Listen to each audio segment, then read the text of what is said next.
नमस्कार, आप देख रहे हैं नेशनल टीवी भारत। मैं हूं रानी। आइए बढ़ते हैं आज की ताजा खबरों की ओर। खबर बलिया के सपा जिला कार्यालय से है, जहां पुलिस की अवैध वसूली कांड का मामला सामने आने के बाद सियासी सरगर्मियां तेज हो गई है। बलिया में ट्रकों से पुलिस की अवैध वसूली का भंडाफोड़ होने के बाद अब सपा विधायक संग्राम सिंह यादव ने बीजेपी सरकार को निशाने पर लिया है। उन्होंने इस मामले के उजागर होने के बाद बीजेपी सरकार पर जमकर निशाना साधा है। उन्होंने कहा कि पूरे प्रदेश में भ्रष्टाचार चरम पर है। उन्होंने कहा कि विपक्ष के नेता ही नहीं, बीजेपी सरकार के मंत्री ही यूपी में भ्रष्टाचार की शिकायत कर रहे हैं। उन्होंने कहा कि प्रदेश में प्रशासनिक व्यवस्था पूरी तरह से फेल है और अफसर कर्मचारी बेलगाम होकर जनता का शोषण कर रहे हैं। तो ये बस्ती है, बिहार के बादल को छूती है। एक नरही थाना है हमारा इस राम राज्य में। नरही का प्रभारी स्वयं तस्करी कराता है, शराब की तस्करी कराता है, अवैध बालू का खनन कराता है, और जो बालू गरीबों के लिए उपलब्ध होता है मकान बनाने के लिए बिहार से आता है, इस पर पुलिस का टैक्स लगा करके और कहता है मुझे कोई हटाने वाला नहीं है, क्योंकि मैं तो नीचे से ऊपर तक पैसा देता हूं। वो किसको देता है वो जाने, दरोगा जाने और ऊपर के लोग जाने। तो मैं आपसे मांग करना चाहता हूं, इस तरह के टैक्स न लगा करके गरीबों की सहूलियत पैदा की जाए ताकि वो अपने मकान बना सके। जी विधायक जी, आपने एक मामला जो है सदन में उठाए थे, वो पूरा मामला क्या था? अभी देखा गया कि आपके जो मामले में उठाए गए हैं उससे बहुत बड़ी कार्रवाई हुई है। क्या कहेंगे इस कार्रवाई को लेकर आप? सदन में मैंने 5 महीना पहले पिछले सदन में इस मामले को उठाया था। अगला सदन अब आने वाला 29 तारीख को। जो भी हम लोग सदन में उठाते हैं, क्या अगले सदन का ये अधिकारी इंतजार करते हैं? मैं समझ नहीं पा रहा हूँ। नरही थाने के बारे में मैंने एक एक चीज़ सरकार के सामने विधानसभा में रखा था। विपक्ष की पूरी भूमिका समाजवादी पार्टी निभाती है और ईमानदारी से निभाती है। उसको अगर सरकार अपने संज्ञान में लेती तो जैसा कि एडीजी साहब ने परसों छापा डालने के बाद कहा कि हमारी पुलिस 1000 ट्रकें पास होती थी बालू की, सिर्फ बालू का, और 500 रुपया पर ट्रक से बालू का पैसा लेती थी पुलिस। 5 लाख रुपया पर डे, 1.5 करोड़ रुपया सालाना। ये 1.5 करोड़ रुपया पर महीने का, केवल जब से मैंने विधानसभा में सवाल उठाया उसके बाद से ये पैसा कहाँ जा रहा था? केवल बालू का। अभी मैंने उठाया था कि शराब की तस्करी यहाँ से होती है, जानवरों की तस्करी होती है। केवल बालू का छापा मार के इतनी बड़ी कार्रवाई अगर की गई है तो सोचिए। और एक थाना, ये तो नमूना है थाने का। दूसरी चीज़ें मैं ये कहना चाहता हूँ कि आज तक के इतिहास में कभी पुलिस को देख करके पुलिस को भागते हुए मैंने नहीं देखा। एडीजी साहब ने स्वीकार किया कि मैंने 2 पुलिस पकड़ा और 3 पुलिस फरार हो गए।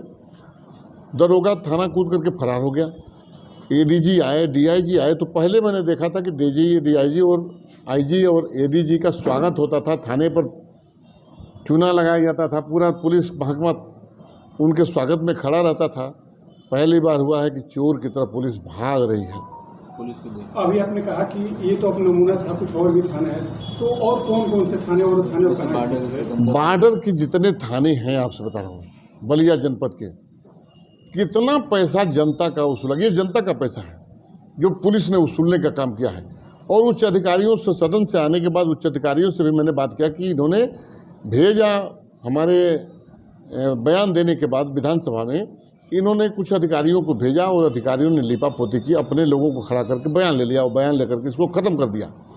मैंने स्वयं कप्तान से कहा था बैठ करके, कप्तान साहब लूट हो रही है पूरा नरही थाने में, और सदन में मैंने मामला उठाया है, इसको आप संज्ञान में ठीक से ले नहीं रहे हैं। उनका मैं दिखवाता हूँ करते करते क्या 1.5 करोड़ रुपया ये सवाल में खत्म। 1.5 करोड़ रुपया केवल दरोगा अकेले ले रहा था। न सीओ को पता था, न एडिशन को पता था, न एसपी को पता था। किसी उच्च अधिकारी को कोई बात पता नहीं थी। अगर पता नहीं थी तो ऐसे अधिकारी को नौकरी करने का अधिकार क्या है कि 1.5 करोड़ रुपया वो दरोगा कमा रहा है, जिसकी तनख्वाह कम से कम 50-60 हज़ार, 70-80 हज़ार ये होगी, और वो दरोगा 1.5 करोड़ रुपया महीना कमा रहा है। निश्चित रूप से इसमें सभी अधिकारियों की, जो उच्च अधिकारी हैं वो जिम्मेदार हैं, उनकी मिली भगत है। अब डायरी निश्चित रूप से पकड़ी जाएगी। लीपापोती अगर सरकार नहीं कर रही है तो सरकार, एक और बात मैं कहना चाहता हूँ कि गंगा के किनारे, घाघरा के किनारे, बॉर्डर के हमारे थानों के पास ये शराब के गोदाम क्यों खोले गए? उन शराब के गोदामों से पहले कितना खपत होती थी, उन दुकानों से कितना खपत होती थी पहले, और आज ये खपत कई गुना बढ़ कैसे गई है। एक पत्रकार ने हमने बधाई देना चाहता, पूछा एडीजी साहब से कि सर ये शराब की तस्करी बैरिया थाने से हो रही है, तो बैरिया के शायद एसओ को लाइन हाजिर किया गया। ये कार्रवाई बहुत छोटी है। जनता का पैसा इतना लूटने वाले लोग, मैं 6 महीने की बात करता हूँ, 6 महीने की बात करता हूँ, जितना पैसा इन लोगों ने लूटा है 3 से 4 करोड़ रुपया पर महीना। वो तो 1.5 करोड़ को दे के बालू पर देख के गए हैं डीजी साहब। शराब और जानवर का तो उनको पता नहीं, बालू के खनन का पता नहीं, फर्जी बालू खनन, सारी सड़कें हमारी तोड़ दी जा रही हैं। नरही थाने की स्थिति ये थी, मैंने कहा था कप्तान से कि दूल्हा अगर चलता था शाम को तो सवेरे शादी में अपने 5 बजे पहुंच पाता था। कोई ट्रेन पकड़ने चलता था, शाम को जाना पड़ता था, सवेरे अगर ट्रेन होती थी। कई लोग मर गए उस जाम में फंस करके, और अब जाके कार्रवाई हो। ये छोटी सी कार्रवाई है। क्या लगता है ये इस तरह का खेल ये कब से हो रहा था? ये खेल लगातार चल रहा है जब से ये सरकार है। मैं तो विधानसभा में जब लोगों ने चुना तो मैंने इस सवाल को उठाने का काम किया, वरना उठाने के लिए मना ही थी, लोग मना करने वाले लोग थे, इस तरह के सवाल न उठाए जाएं। और मैंने उठाया इसको, और सरकार को जब कोई विधायक सदन में उठाता है उसका संज्ञान लीजिए। और अक्षरशः सत्य हुई मेरी बात, तो सोचिए कि अगर ये बात कितने दिनों से चल रहा था तो ये कितना पैसा बलिया जनपद के थाने हैं इस तरह कार्रवाई होनी चाहिए। मैं तो कहता हूँ बलिया जनपद के थानों पर बहुत से जनप्रतिनिधि फ़ोन करते होंगे। मेरे संज्ञान में स्वयं कितने मामले हैं कि गरीब आदमी जाता है, जो दोषी होता है उसको थाने पर पता चलता है कि थाने पर पहले से बैठा हुआ है दोषी आदमी, और निर्दोष को थाने में बंद कर दिया जाता है और पैसा लेकर के दोषी को वहाँ से छोड़ दिया जाता है। ये घटनाएं आपके सामने भी आती हैं, हमारे प्रेस के लोग भी बात उठाते हैं, कोई सुनने वाला नहीं है। अगर ये सरकार सुनती तो मेरी बात छोड़ दीजिए, मैं विपक्ष का विधायक था, इनके पार्टी के पूर्व मंत्री मोती सिंह ने कार्यकर्ताओं के बीच में कहा, 42 सालों के राजनीतिक जीवन में मैंने थाने और तहसीलों का इतना भ्रष्टाचार नहीं देखा।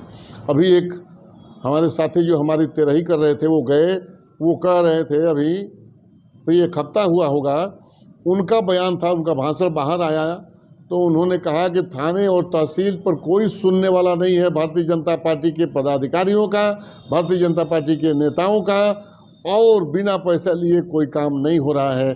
साथियों, जब सत्ता पक्ष के लोग कह रहे हैं, मैंने कहा जो बात तेरही कर रहे थे, जो साइकिल का ताला बंद करा रहे थे, उन्होंने बयान दिया था, भाषण दिया था, उनका भाषण आया था, मैंने सुना है, कोई सुनवाई नहीं हो रही। सत्ता पक्ष की सुनवाई नहीं हो रही है, तो सोचिए हम लोग विपक्ष में बैठ करके अपनी बात रख सकते हैं, और सरकार को संज्ञान में लेना चाहिए। विपक्ष ईमानदारी से अपनी भूमिका समाजवादी पार्टी निभा रही है।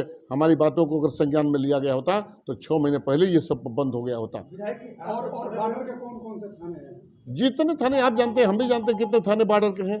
जितने थाने बॉर्डर पर हैं, सभी थानों पर से अब भी शराब की तस्करी की जा रही है। मैं जिम्मेदारी से बात कह रहा हूँ। विधायक जी, जब आप सदन में आवाज़ उठा रहे थे, ये कौन लोग थे जो इस बात को दबाना चाह रहे थे कि आप ना इस बात को बोलते? सदन में नहीं कोई दबा सकता। सदन में हमारी बात कैसे दबा सकते हैं? सदन की बात नहीं कर रहा हूँ। सदन के बाहर आने के बाद लोगों के जो फोन आए तो मुझे लगा कि इसमें कितने लोग लिप्त हो सकते हैं। तो मैं अब आप प्रेस के साथियों के माध्यम से ये कहना चाहता हूँ, ये भ्रष्टाचार ख़त्म करना अगर सरकार चाहती है तो बलिया जनपद के सभी थानों पर सुनिश्चित करे कि प्रभाकर चौधरी जैसा एसपी जब होता था तो एक नया पैसा किसी से लाइसेंस के नाम पर, किसी से, मैं उस अधिकारी की तारीफ करता हूं, भले ये सरकार उसको सस्पेंड कर दे, उस सरकार उसको हटा दे, लेकिन एक नया पैसा किसी थाने की हिम्मत नहीं थी कि उसके नाम पर, लाइसेंस के नाम पर, पासपोर्ट के नाम पर, किसी तरह के वेरिफिकेशन के नाम पर, जब जमानत होती है तो जमानत के वेरिफिकेशन के नाम पर ये पुलिस बिना पैसे लिए किसी का कोई काम नहीं कर रही है। सरकार तो बड़ी योजना बता रहे हैं कि उत्तर प्रदेश में भ्रष्टाचार मुक्त भारत। ये भ्रष्टाचार मुक्त उनके अधिकारी, मैंने कहा कि एडीजी का बयान चलाइएगा जरूर। उन्होंने कहा कि भ्रष्टाचार मेरी पुलिस कर रही थी। जो उन्होंने बयान रहे हैं कि यूपी में भ्रष्टाचार है ही नहीं सर। तो ये एडीजी ने किसको पकड़ा है? ये डीआईजी साहब ने किसको पकड़ा है? एडीजी ने जो बयान दिया, डीआईजी साहब ने जो बयान दिया है, डीआईजी साहब ने जो बयान दिया है वो लगातार बयान भी चल क्या वो रहा है। भ्रष्टाचार में आता है कि नहीं आता इस तरह है? की कार्रवाई एसपी एडिशनल एसपी को भी हटा दिया गया है। क्या मानते हैं कि योगी सरकार आपको क्या लगता है डकैती कोई करेगा, कोई चोरी करेगा तो केवल क्या उसको हटा देना बहुत केवल कार्रवाई बड़ी कार्रवाई है क्या? ये डकैती नहीं हो रही तो क्या हो रहा था? क्या 1.5 करोड़ रुपए किसका था?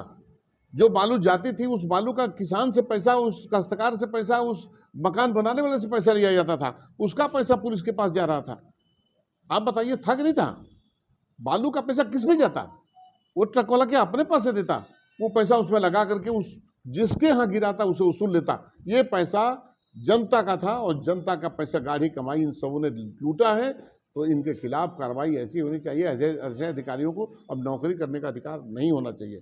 ये एक सबक होना चाहिए सरकार की तरफ से कि इस तरह की घटनाएं न हो, इस तरह का लूट न हो, इस तरह का भ्रष्टाचार न हो। अगर विपक्ष का विधायक कोई उठाए तो उसको संज्ञान लेना चाहिए। दूसरे, विधानसभा तक इंतजार नहीं करना। 29 तारीख को विधानसभा चलने वाली थी, फिर मैं सवाल उठाने वाला था, क्या उसके पहले जरूरी नहीं था कि उसके पहले से कार्रवाई की जाए? फिर उठाएंगे कि और थानों पर होती है? भाई मुझे जब मौका मिलेगा मैं सही बात उठाऊंगा। बलिया जनपद की जो बातें होंगी जनता की, उसको हम लोग उठाने का काम करेंगे। Thank you.